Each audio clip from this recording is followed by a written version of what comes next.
Ya, Assalamualaikum warahmatullahi wabarakatuh. Kembali bersama saya Munawir Maulidin. Ya, kali ini mau ngapain ya? Lagi mau ngisi-ngisi konten aja di YouTube ya. Daripada YouTube-nya kosong, saya pun ingin berbicara banyak gitu. Jadi kali ini saya coba untuk baca-bacain komentar dari teman-teman ya. Karena jarang ya saya melakukan hal seperti ini.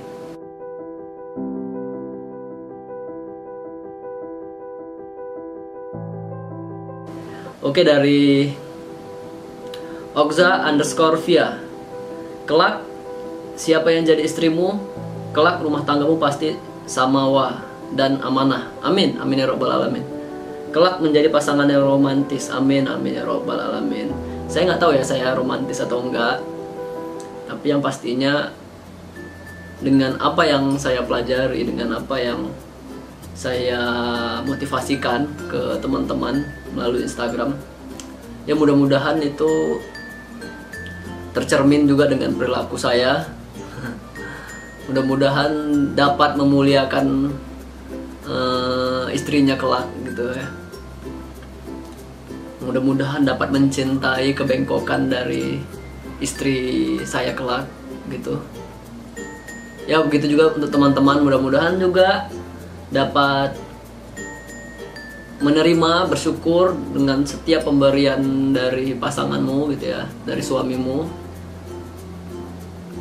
Apapun yang dibawanya pulang dari jerih payahnya, bersyukurlah gitu ya, karena banyaknya wanita yang menjadi penghuni neraka karena kufur nikmat dengan pemberian dari suaminya ya.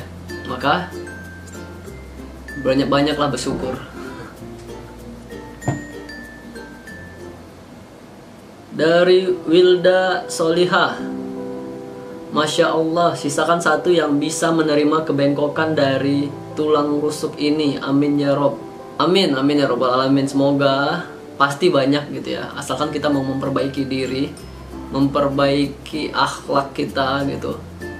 Pastilah ada yang mau menerima setiap kebengkokan teman-teman gitu ya. Mudah-mudahan. Jangan lupa juga untuk selalu berdoa, meminta sama Allah, semoga ada, pasti ada. Tetap berprasangka baik sama Allah. Dari Aling Putri, bengkok tuh maksudnya apaan kak? Bengkok itu maksudnya dari tulang rusuk ya, tulang rusuk yang bengkok itu.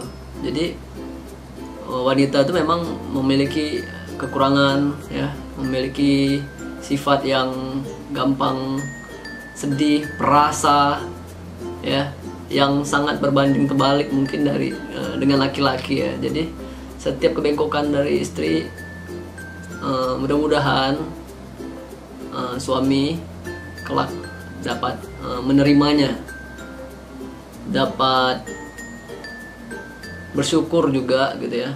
Dari Zela Amalia, hanya bisa kasih love setiap postingan, nggak berani komen, takut ada rasa ingin memiliki secara berlebihan, kan itu nggak boleh.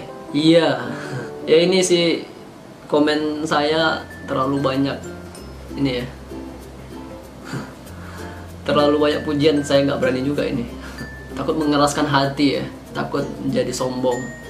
Ya mudah-mudahan saya nggak, mudah-mudahan jangan sampai saya merasakan ada kesombongan gitu ya. Mudah-mudahan saya terus bisa mengintrospeksi diri ya. Dari Yunaza Devi, mirip Abizar, anaknya almarhum Ustadz Jeffrey. Anaknya almarhum Ustadz Jeffrey yang mana ya? Ntar saya searching ya. Mirip nggak?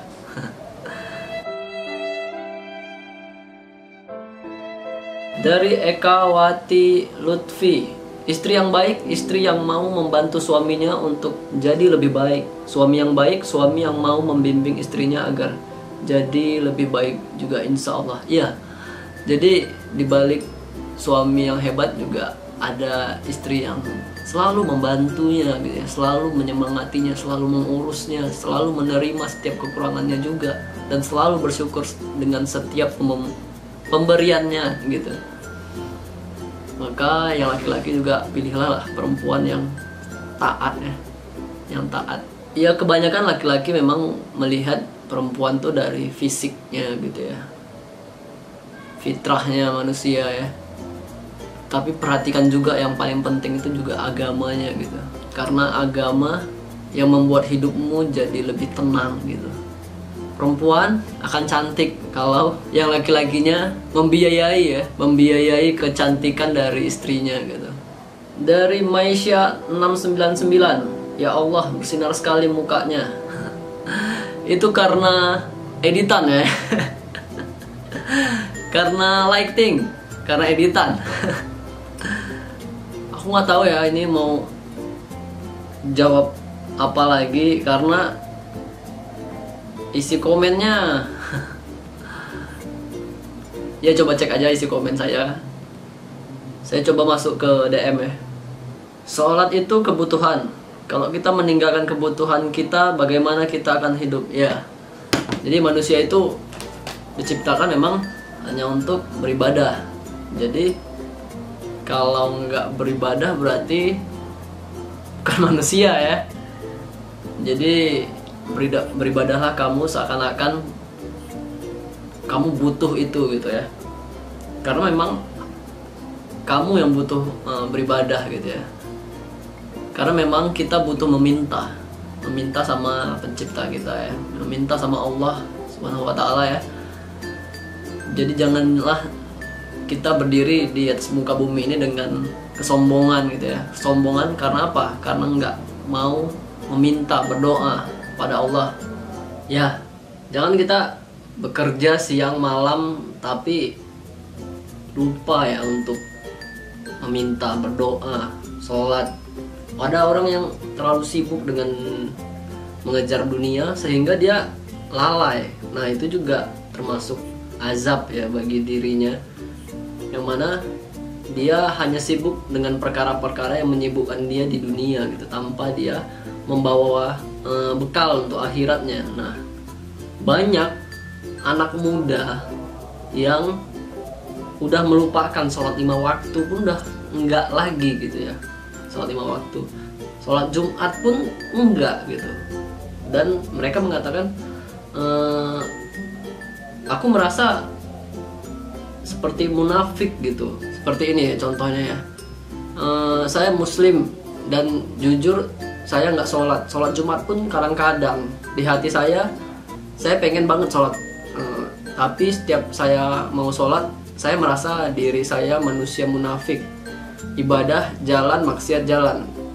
Saya pun sering melihat orang-orang sholat 5 waktu full, tapi akhlak jauh dari makna sholat itu sendiri. Sebelum badan saya sholat, saya mau sholatin akhlak dan hati dulu. Semoga Allah masih memberikan waktu sebelum saya bisa sholat lagi. Nah ini juga udah salah gitu ya. Ini termasuk bisikan setan gitu, bahwasanya setan membisikkan dia, kamu masih bermaksiat, ngapain kamu sholat gitu.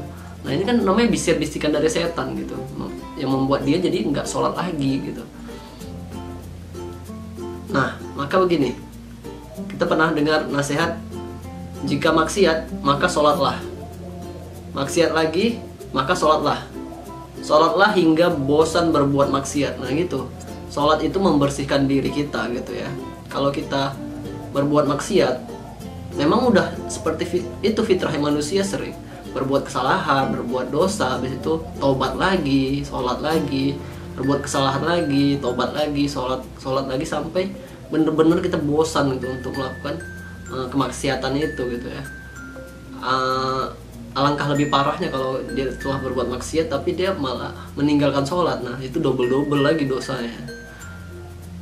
Nah ini dari tadi nggak pakai topi. Pakai topi dulu ya. Nah ada juga yang bilang sebejat apapun akhlak kita, kalau kita muslim ya sholat, karena itu kewajiban, nggak bisa ditawar-tawar lagi. Lagian kalau kita sholatnya benar, insya Allah akhlak akan ngikutin menjadi lebih baik, yaitu maka teruslah melakukan sholat sampai akhlak kita menjadi baik gitu teman-teman. jangan pernah tinggalkan sholat gitu, agar hidup sesuai dengan aturan Allah gitu, tetap berada di jalurnya Allah, sehingga mati pun kita nanti berada di atas ketaatan terhadap Allah gitu teman-teman. Ya sekian video dari saya. Ditunggu video-video selanjutnya ya. Saya terus mengingatkan teman-teman, jangan lupa kalau bermanfaat klik like dan subscribe. Oke, sekian dari saya. Assalamualaikum warahmatullahi wabarakatuh.